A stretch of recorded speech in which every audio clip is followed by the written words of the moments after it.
Internet లేకుండా వాట్సాప్లో chatting చేయొచ్చని మీకు తెలుసా?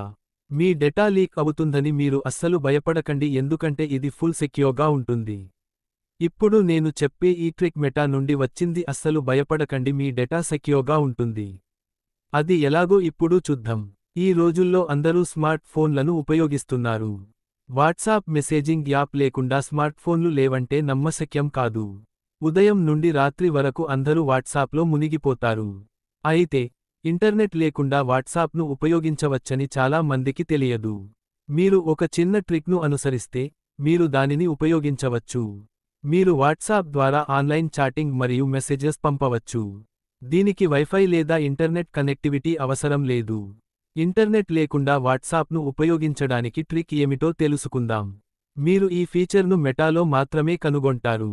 దీనికోసం మీరు మరే ఇతర ప్లాట్ఫామ్కు వెళ్ళవలసిన అవసరం లేదు. ఇంటర్నెట్ లేకుండా ఇమీడియట్ మెయింటెనెన్స్ ప్లాట్ఫామ్. వాట్సాప్ను ఉపయోగించడానికి మీరు ప్రాక్సీ ఫీచర్ను ఉపయోగించవచ్చు. దీనితో పాటు మీరు ల్యాప్టాప్లు మరియు డెస్క్టాప్లలో వాట్సాప్ వెబ్ను ఉపయోగించవచ్చు. ప్రాక్సీ ఫీచర్ కోసం ముందుగా మీ స్మార్ట్ఫోన్లో ప్రాక్సీ ఫీచర్ను ఆన్ చేయండి. తర్వాత మీ ఫోన్లో వాట్సాప్ను తెరవండి. కుడివైపున ఉన్న డాట్పై క్లిక్ చేయండి. సెట్టింగ్లకు వెళ్ళండి. అలా చేసిన తర్వాత స్టోరేజ్ డేటాను ఎంచుకోండి.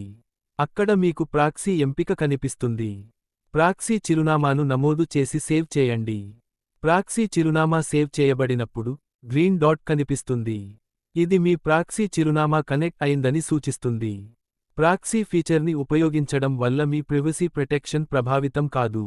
ఇందులో కూడా మీ మెసేజెస్ ఎన్క్రిప్ట్ చేయబడతాయి మరియు మీకు మెసేజెస్ పంపబడతాయి మరియు మీరు మెసేజ్ చేయవచ్చు. ఇంటర్నెట్ లేకుండా ల్యాప్టాప్ లేదా డెస్క్టాప్లో వాట్సాప్ని ఉపయోగించడానికి వెబ్లో వాట్సాప్ అని టైప్ చేయడం ద్వారా గూగుల్లో వాట్సాప్ కోసం సెర్చ్ చేయాలి. దీని తర్వాత స్కానర్ ద్వారా ఫోన్ను కనెక్ట్ చేయండి. ఆ తర్వాత ఫోన్ ఇంటర్నెట్ ఆఫ్లో ఉన్నప్పుడు కూడా వాట్సాప్ రన్ అవుతూనే ఉంటుంది. ఇలా చేసిన తర్వాత కాల్లు లేదా మెసేజెస్ ఆగిపోయినట్లయితే ప్రాక్సీ ఫీచర్ని ఆన్ చేసిన తర్వాత కూడా కాల్ లేదా మెసేజింగ్ సర్వీసెస్ ఆగిపోయినా చింతించాల్సిన అవసరం లేదు. మీరు వాటిని మళ్లీ షేర్ చేయడానికి ప్రాక్సీ అడ్రసెస్ ఎక్కువసేపు నొక్కి ఉంచవచ్చు.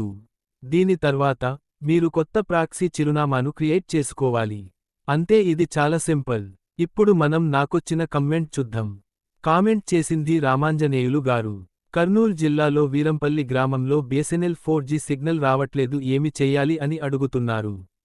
సిగ్నల్ ప్రాబ్లం గురించి ఆల్రెడీ మన ఛానల్లో నేను వీడియో చేశాను, పైన కార్డ్స్లో ఇంకా ఎండ్ స్క్రీన్లో ఇస్తాను చూడండి.